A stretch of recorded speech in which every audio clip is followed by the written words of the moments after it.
I started this gratitude journal at my lowest low. And so this wasn't like your normal gratitude journal. This was a gratitude journal with my heart focused on hardships, like trying to understand how can we actually experience happiness and like a meaningful, purposeful life when life is hard. And so through this process, I learned that we have been approaching hardships all around. And so now I'm on a mission to really just eradicate misery, which I know that that sounds so crazy. Like you're going to eradicate misery. But I think that if you stick around to the end, I think that you're going to actually believe that we can do this. Like it's going to happen.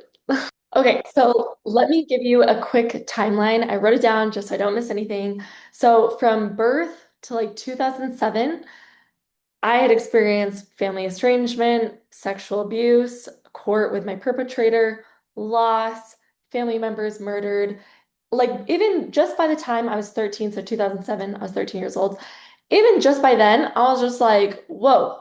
Like I feel like I was very aware that life is hard. Like there have been a lot of different things I experienced. But then in 2007, when I was 13, that was when my parents announced their divorce. And for me, which I mean, it's different for everybody, but for me, that was the straw that broke the camel's back. And looking back, I think it was because everything else that had happened were things that were like outside of my home, like things that had happened. I mean, still like around me, still even to family members, like extended family members, but not like in the walls of my own home. And so when my parents announced their divorce, like for me, I was just like, whoa, okay, now it's like, I think it hit a little too close for home, honestly. And so again, for me, that was in addition to all the other things that I'd already mentioned, I'd already experienced. I feel like again, that was for me was the straw that broke the camel's back. And it just so happened that within a month of my parents announcing their divorce, again in 2007, me being 13, I had gone to this church conference where this speaker had invited all of us to keep a record of God's hand in our life. And I remember just it hitting me so hard that I needed to do that. And again, because this was so close to like I was a wreck. Like and when I heard this, I was like, what like God's hand could be in this crazy life? Like it's crazy. It's insane. It's so hard. But again, I just like felt like I needed to start keeping that journal. And so I did. And not gonna lie, it was super hard at first. Like at the beginning, I remember there were so many nights just sitting with my journal being like, how could it possibly, how could it possibly be better? But I feel like it caused me to like really look at the hardships deeper, if that makes sense. Like I feel like it forced me because I didn't want my gratitude journal to be about like I had some bomb Mexican food today, although Mexican food is my favorite. I didn't want it to just be about like gratitude about like other things. Like I wanted it to be more meaningful than that. And so I started looking, I was forced, honestly, to like, I forced myself to like look at my hardships deeper to see any value that could come that I could take from the hardships themselves that would ultimately actually make me happier. And that really is the core of everything that begins to change the whole rest of the story. Maybe you have like heard the quote that life isn't happening to you, it's happening for you. And this really like that was another driving force in me starting this journal was because I felt like it wasn't just, oh, I hope that I'm happy in life or oh, like I hope I can figure it out. It's like I felt like it became so much more real. Like I need to figure this out. Like it wasn't just, oh, I want to like overcome this one hardship. It was like, I want to figure life out. Like, I want to understand life better. I want to understand God better. And if it is possible to experience joy, even with how freaking hard life is, then I wanted to figure it out. That was my driving force. I'm like, if that it really is possible, I want to know how. And that is exactly what I discovered is over the course of several years, I actually started to see a pattern. I started to see a pattern of how God was moving me through hardship. Just to go back to the timeline, it was around 2012 that I started noticing that pattern. So again, I started the journal in 2007 when I was 13. Then 5 years later, from 2007 to 2012, that's when I was keeping the journal. In 2012, I was like, feel like I'm seeing a pattern here. I feel like I'm noticing like a pattern from hardship happens, feeling, stuck, hopeless, all of that. And then God like moving me through it in a way where at the end I'm like grateful. And I'm like, whoa, like talk about like redemptive story. And so that was in 2012 that I started noticing that. And then I started actually like reverse engineering the pattern and being like, let me see if this can work for like other hardships. So then whenever a hardship would come, I would just apply the pattern and it started working. And so then from 2012 to 2016, so like 4 more years of that, I was just like using the pattern now. Because again, after 5 years, I had noticed the pattern. And then 4 more years, I'm like using the pattern. And I am like, I feel like it's getting quicker. Like hardships still happen. Like I'm not saying like all of a sudden all my hardships went away. That's not going to happen. But I felt like it was quicker. Like I was able to work through them so much quicker. And it was really blowing my mind. And then in 2016, I was actually walking to class on my college campus because again, I'm not 13 anymore. This is 9 years later. I'm on my college campus and I was walking to class and I saw this guy like bawling his eyes out on a bench. And I like went over there and I just kind of like put my hand in on his back and just kind of told him like, you can keep crying as long as you need to. Just know that I'm here if or when you want to talk. And like after a few minutes, we actually got talking and he started like telling me about, his like experiences. And as I'm sitting there, I'm like starting to feel like, wait, should I try to see if this pattern that helps me with my hardships, if it helps him too? And so I start like asking him questions to kind of like guiding him through the pattern. And he was like, I've never thought of it like that. Like it was like blowing his mind. And like I feel like that moment was so impactful for me because I realized like, okay, like wait, like wait a second. Could this like I thought this was just for me, which I know that that probably sounds so selfish, but like I was just like super thankful that like I don't know, like I found this thing that's like working for me, you know? Like, oh, that's cool. I found this thing that works for me. That's so cool. And as I'm having this experience, I'm like, all of a sudden, like my mind was blown. I'm like, whoa, this actually is going to help so many other people. And me and that guy are actually still friends to this day. That was back in 2016. So that was like 9 years ago. And anyway, it was such a pivotal moment that I actually went to again, because I was in college at the time. So I actually went and found, even though I wasn't even in that school or department.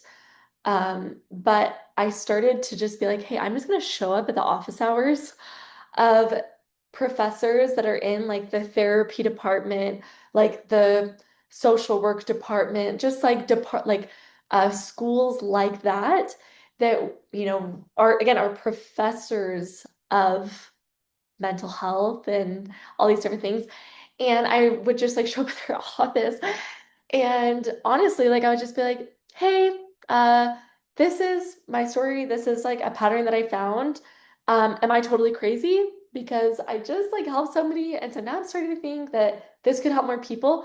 But like totally feel free to tell me if I'm nuts. Like I probably am. I don't know. But this is just something I found and like just tell me I'm crazy so I can just kind of move on. And what was crazy was the therapist and like these professors of therapy, like it was blowing their minds too. They were like, I actually have like quotes from them saying like, this struck me. Like I've been wondering, what can we do to do more for people? And something that they told me was this isn't against mental health science because I didn't know. I wasn't studying that. And but they were saying this isn't against mental health science. It actually takes mental health science, but just like weaves it into this pattern. Because again, I had found this pattern, and they were saying it takes the best things that we share with people and tools and everything, but then puts it in a pattern. And anyway, so then I actually started working with these professors, and we actually like joined forces, we joined team to actually write like to more like fill it out with research, to actually fill out this pattern, like to take the pattern, but then back it with science and back it with research that they knew. So I kind of like linked together with them to like put that curriculum together. And that wasn't the only crazy thing that was happening at the same time. Like in 2016, had that experience with a guy on the bench, then started talking to these professors. But at the same time, it just so happened that for one of my electives, I had signed up for this class called Social Innovation, just because I thought it sounded cool. Like it wasn't a required class, I just took it. And it just so happened that the textbook for the class, and I'm going to share my screen now, it was called How to Change the World. Okay. And I'm just gonna actually just share this with you. So this was the textbook for the class. Okay. And I remember just like thinking that that was, so cool that I'm in this class. But I remember feeling like, who am I to change the world? I'm just little Tess over here. But one of the quotes in this book it says social entrepreneurship does not require an elite education, it requires a backpack. The corpus of knowledge in social entrepreneurship comes from firsthand engagement with the world, from asking lots of questions and listening and observing with a deep caring to understand. And if you can imagine, like that was so huge. Like there were so many quotes from this book that I feel like just started to break down all of my fears, all of my false beliefs, because again, I never thought that I could. It was not a plan. It wasn't my plan to change the world or like eradicate misery, whatever. But I started realizing, I'm like, I, I'm not a therapist. I don't have an elite education, but I have definitely had a backpack. Like I have had firsthand engagement with hardships in my life, with a desperate wanting to know how. Like if I'm somebody who believes that I'm meant to be happy, I'm supposed to be happy, like how? Like I want to know like how do I actually experience an abundant, meaningful life that I believe that we're meant to have? Is to have our life abundantly. And so if that's true, then how, like how? And so those journals were me asking lots of questions every single day that in 2016 I'd already been doing it for 9 years. 9 years of asking those questions, listening and observing my hardships with a really deep caring to understand. And so it became my determination to like find happiness, meaning, and purpose in life. And so it just so happened that for this class, right? So I'm in this class, and one of the main things that we're supposed to do is we're supposed to, at the very end of the semester, our final project, which is actually like our whole grade, like our entire grade rested on this final end of the semester project, which we were supposed to present how we were going to change the world. And I remember because of everything that I was feeling, and again, all this stuff was happening at the same time, like the same semester. And I just decided, I'm like, I'm going to change the world. Like, and I'm going to eradicate misery. That's like, if I have to present my way of changing the world, I want it to be to eradicate misery because I feel like I've already been doing that in my own life. And now I'm seeing that there are other people who need it and it can actually help. And so, like, why wouldn't that be the thing that I present at the end of the semester.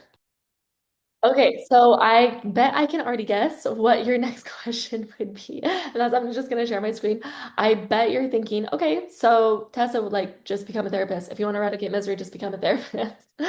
But in the book that I was in that How to Change the World textbook of this class, here's another quote. The greatest innovations frequently come from those on the periphery who are not bound by conventional thinking or standard practices, not entrenched in existing systems.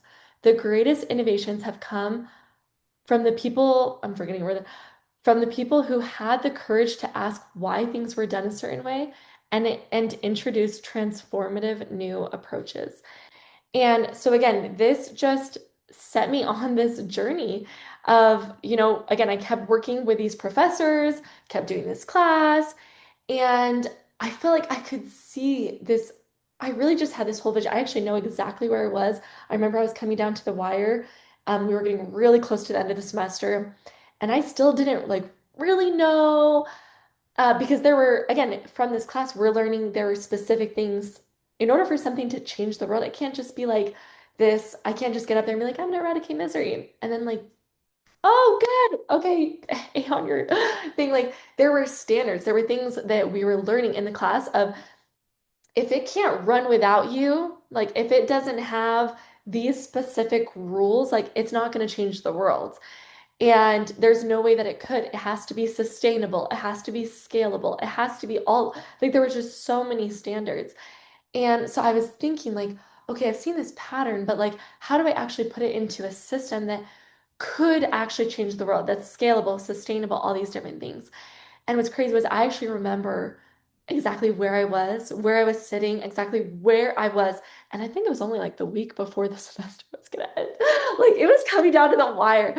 And I just remember like I felt like my mind just like expanded and I just saw this whole vision of like how like it was gonna happen. Like how we're gonna change the world, how we're gonna eradicate misery. And it just like it honestly blew my mind. But I kept working with the therapists. We finished the curriculum, and honestly, just to like finish out the timeline. So from 2016 to 2021, so like 5 more years, just working with these professors, working with these therapists, with these different professionals, and really putting together this program.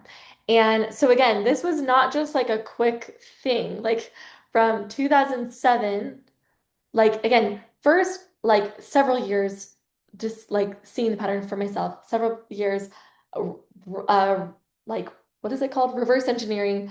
Then even just after 2016, from 2016 to 21, just building the program, like putting science in it, like actually working together with these professionals to really fill it out. And then it was 2021 when we really start like from 2021 to 2025, it's really just been helping people. And we have a 10-week mental health transformation program, which I'm actually not on here to advertise. The reason why I am starting, you know, this YouTube channel is actually just because what I would love to do is make it as accessible for as many people as possible. Like if I'm going to eradicate misery, like not only do I need to reach more people, but like help way more people. And so what I want to start doing, like my goal for this channel is like I would love to just get on and just start taking on like any hardship, big, small. Like there's huge hardships we experience every day, but there's also well, big hardships, but there's also like little hardships that we experience every single day, in our day-to-day lives. And so in our 10-week mental health transformation program, we're showing people, we're working people through this pattern every single day in all aspects of their life.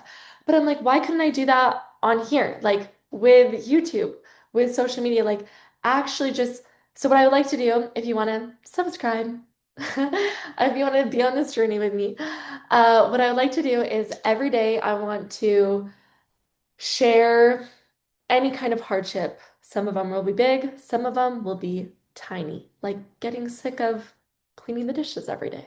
Like some as huge as finding out that you have terminal cancer, like and everything in between.